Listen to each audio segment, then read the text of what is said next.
ये कहानी प्राचीन काल की है।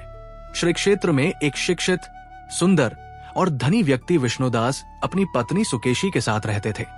वे देवी विमला की पूजा करते थे, लेकिन विवाह के 10 साल बाद भी उनके कोई संतान नहीं हुई। उन्होंने भगवान सोमनाथ की पूजा शुरू की। एक दिन सुकेशी ने सपना देखा कि भगवान सोमनाथ उन्हें आशीर्वाद दे रहे हैं। ये सपना उन्होंने विष्णुदास को बताया। भगवान सोमनाथ के आशीर्वाद से सुकेशी गर्भवती हुई और एक पुत्र को जन्म दिया। उस पुत्र का नाम सोमनाथ रखा गया। दुर्भाग्यवश सुकेशी का जल्दी निधन हो गया। परिवार के कहने पर विष्णुदास ने कुटिलाक्षी नामक एक सुंदर लेकिन लालची और बुरी महिला से विवाह किया। विष्णुदास अपनी पहली पत्नी को नहीं भूल सके और जल्द ही उनकी मृत्यु हो गई। एक दिन सोमनाथ भूखा था और उसने कुटिलाक्षी से भोजन मांगा। उसने न केवल भोजन देने से इनकार किया, बल्कि उसे इतना मारा कि वो बेहोश हो गया। पड़ोसियों ने कुटिलाक्षी को घर से बाहर निकाल दिया। सोमनाथ ने भी अपना घर छोड़ दिया और भिक्षु बनकर घूमने लगे। अंततः वो काशी पहुंचे और 5 साल तक भगवान शिव की पूजा की। भगवान शिव ने उन्हें उज्जैन जाकर महाकालनाथ की पूजा करने का निर्देश दिया।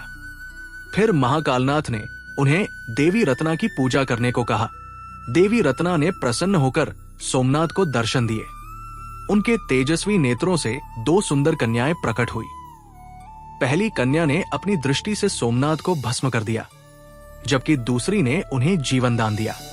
वे कन्याएं देवी रत्ना की पुत्रियां थी, तारा और तारिणी। उन्होंने बताया कि सोमनाथ का नाश उसके सारे पापों को खत्म करने के लिए हुआ था और उन्हें दूसरा जीवन दिया गया। तब उसने अपनी आंखें खोली और उन्हें अपनी पिछली कहानी सुनाई। जुड़वा लड़कियां घर जाना चाहती थी। जब सोमनाथ ने उनके घर के बारे में पूछा तो उन्होंने कहा कि पूर्ण रत्नागिरी माता सती के मृत शरीर के स्तन के टुकड़ों से बनी थी, जो उनका घर है। तारिणी ने सोमनाथ को ऋषिकुल्या नदी के दक्षिण की ओर यात्रा करने को कहा। ऋषिकुल्या के दक्षिण में पहुंचने के बाद सोमनाथ महादेव में विलीन हो गए और उनका शरीर शिवलिंग में परिवर्तित हो गया। तारा और तारिणी गोलकपुर के एक निसंतान दंपत्ति कुलपति और गौरी के घर उनकी बेटी बनकर रहने लगी। उनके आशीर्वाद से दंपत्ति धनवान हुए और गौरी को एक पुत्र हुआ, जिसका नाम गौरचंद्र रखा गया।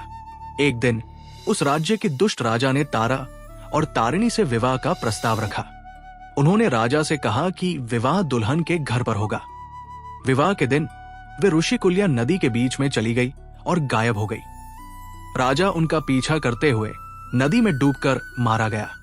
कुलपति, गौरी और गौरचंद्र 2 देवियों के गायब होने के बाद बहुत दुखी रहते थे और हमेशा तारा तारिणी को याद करते थे। एक दिन गौरचंद्र ने स्वप्न में देखा कि तारा और तारिणी ने उन्हें रत्नगिरी पर्वत पर एक वृक्ष के पास बिल्व स्थल पर दर्शन देने का निर्देश दिया। कुलपति का परिवार वहां पहुंचा। वहां उन्होंने देवियों को पाया और उनकी पूजा करने लगे। गौरचंद्र के सुझाव पर उस राज्य की मंत्री ने देवी के लिए एक मंदिर बनवाया, जिसे आज मां तारा तारिणी मंदिर के नाम से जाना जाता है। ऐसे ही और कहानी सुनने के लिए चैनल को लाइक, कमेंट, शेयर और सब्सक्राइब कीजिए। जय मां तारा तारिणी।